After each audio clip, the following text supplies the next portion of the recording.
بصراحة طبق ده ابيتايزر بقى، حاجات كده ايه تفتح نفسك في الاكل. حاجة يعني بصراحة عالمية، بطاطس محشية لحمة مفرومة. نقول بسم الله. بطاطس ولا غلطة، براند هيكسر الدنيا بالشكل ده والأداء ده. وكفتة رز عالمية أنا بحبها محمرة، وجات لي محمرة. شابوه للقائمين على المطعم مطبخ ستي وستك، بصراحة شغل فاخر من الآخر. المنتج اللي معانا ده كمان مش عارف هو إيه، بس بصراحة أداء عالي من مطبخ ستي وستك حتى الآن. كل الحاجات ولا أروع ولا أجمل، عالمية.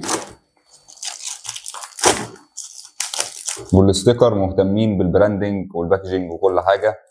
معانا ده طلع تقريبا بانيه.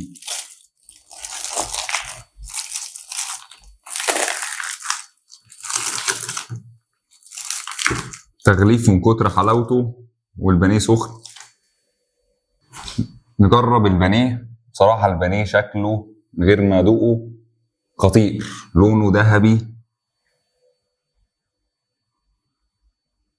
وابيض من جوه. بصراحة مكان نضيف جدا المطبخ ده.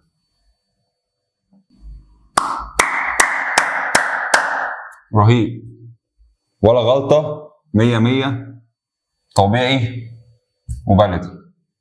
والتتبيلة بصراحة طعمها خطير في الأكل كله. مهتمين بالتوابل، التوابل مش كتيرة عامة، بس تتبيلة خطيرة ومميزة من كل الناس. فبصراحة شابوه لكل الشيفات اللي قائمين على المطبخ ده.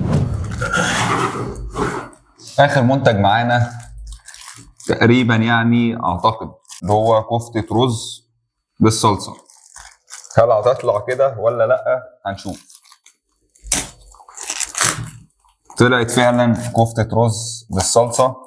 ومعانا حاجات ستي وستك بتاعت زمان، كسكسي ومسرودة، فحاجات يعني متناسقة.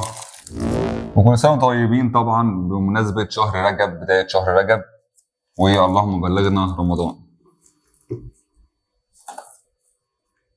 الكفتة بالصلصة بالبطاطس، معاها كسكسي ومسرودة، حاجات ولا أجمل ولا أروع.